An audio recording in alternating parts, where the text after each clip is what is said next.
Good morning, everyone. My name is MightyStream. I'm going to do your October the 31st, just for today, in a meditation. Hope you're doing well today. The title of the meditation for today, Our Relationship with a Higher Power. Ongoing recovery is dependent on our relationship with a loving God who cares for us and will do for us what we find impossible to do for ourselves. That comes from the basic text, page 99. Working the 12 steps of Narcotics Anonymous gives us a fresh start in life and some guidance for living in the world. But the steps are more than a fresh start. When we do our best to work the steps, we develop a relationship with our personal higher power. In the third step, we decide to allow a loving God to influence our lives. Much of the courage, trust, and willingness we need to continue through the succeeding steps comes from this decision. In the seventh step, we go even further by asking this higher power to change our lives. The 11th step is a way for us to improve that relationship. Recovery is a process of growth and change in which our lives are renewed. The 12 steps are the roadmap, the specific directions we take in order to continue in recovery. But the support we need to proceed with each step comes from our faith in a higher power, the belief that all will be well. Faith gives us courage to act. Each step we work is supported by our relationship with a loving God. Just for today, I will remember that the source of my courage and willingness is my relationship with my higher power. Let's take a moment of silence, followed by the we version of the Serenity Prayer. Moment of silence now, please.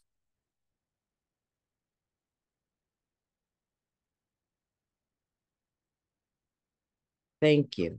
God, grant us the serenity to accept the things that we cannot change, the courage to change the things that we can, and the wisdom to know the difference. Just for today, please and thank you. Our relationship with the higher power. It's very important, I think, for me to remember that my relationship with God is personal, right? And I have to have a God that is able to love me even in my mess. That's why religion really never worked for me, because I have a huge heart, easy to forgive, and I need to feel that same effect, right? I need to have a God that is loving, caring, forgiving. My higher power, I believe, at the very minimum, should be able to give back to me what I give to others, right? And so when a person is talking about, say, maybe something that I've done and I made a mistake, and I'm not proud of it. So when a person is talking to me and they know the ins and outs about me, they know the things that I come from, what I was raised through, my errors in life, and they kind of haphazardly throw those things in my face. Well, you did such and such. I remember when you was in high school and you did such and such. If there's not a point to the story, like there's not something that they're trying to convey to me or demonstrate to me that is either constructive criticism But if it's just them being messy or nasty or mean towards me and throwing my past that they know full well about into my face, that puts me on notice. This is not really a person that is for you. They will easily take your information and cause you harm. And if they can use it that recklessly with you, who else will they give that information to? So the level of trust I would have for a person like that is minimized. Okay. So, and I personally, if I know something about an individual that they've shared, let's say a sponsee, and I bring it back up to them, when I do it, it's because I want for them to see maybe a pattern or to understand that you did it like this before and it didn't work for you. So why are you still trying to continue in this behavior? Or revisit that situation and try and fix it when you know the person has told you clearly, I don't want anything to deal with you. Why do you keep going back to this or repeating the same thing over and over, expecting different results? That would be my motive because I'm sponsoring that particular person. But to just bring it up and say, oh, yeah, I remember when you did that and that really worked. That to me is a low blow. And I hope I would never do that to a person. I don't expect for it to be done to me. And when I'm talking about a God of my own understanding, at the very least, that God has to be able to give to me what I give to others. At the very least. Because, see, my God is my highest power. Not just a higher power, but my highest power. Right. And even though I have people, groups, fellowships that are a power greater than myself, my higher power is also my greatest power. So using myself as a measuring stick of what I would need from my God, I say at the very least, my God has to be able to give to me what I give to others, right? But I know full well that the God of my understanding is capable of surpassing me 1,000,000,000 times more in love, forgiveness, right? Regard. And my higher power does not throw my past in my face. I have a God that is a loving, caring, forgiving God. And that's what we need to remember is by developing a relationship with the God of your own understanding. Now, I've talked about mine, so now I want to talk about yours. When I develop that relationship, it doesn't come by osmosis. It's not magical. It doesn't come to me just because I wish it were so, right? You will need to do the work in order to establish it.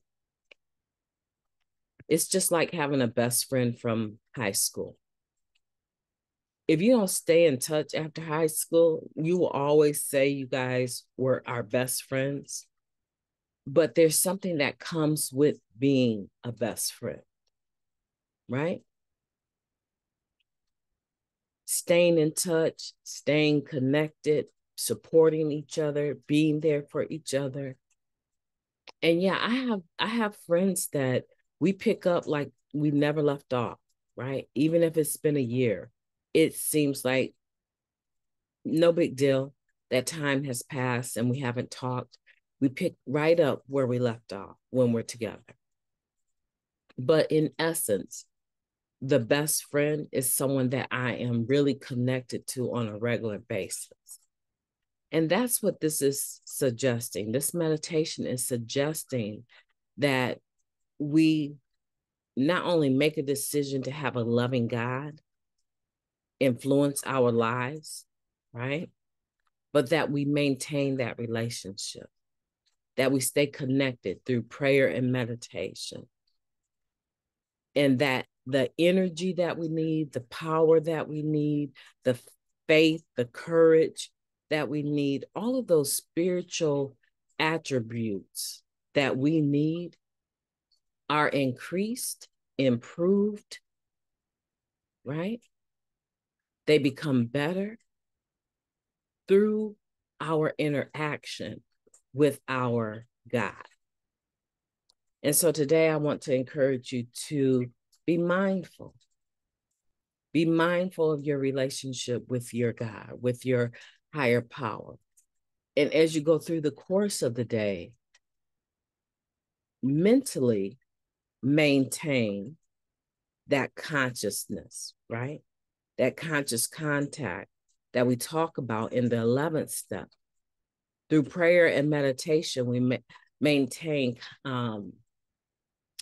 through prayer and meditation, we maintain a conscious contact with God, only asking for the knowledge of his will and the power to carry that out. I'm paraphrasing, but you know the 11th step talks about that. It's something that we have to maintain, and it's something that we do on a regular basis. And it doesn't have to be so evident to people. Oh, she's praying now, right? Oh, she's meditating now. No, it's very private, in fact. And I don't have to assume a certain position to do it. I don't have to be on my knees and bow down to do it. I don't have to have my hands clasped together to pray.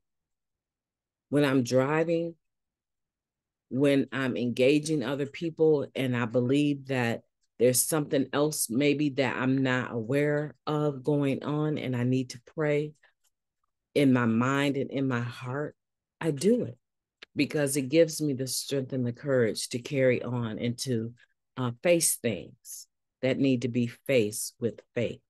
My name is Mighty Stream. I've enjoyed talking to you today. I hope that you will have a beautiful day on purpose.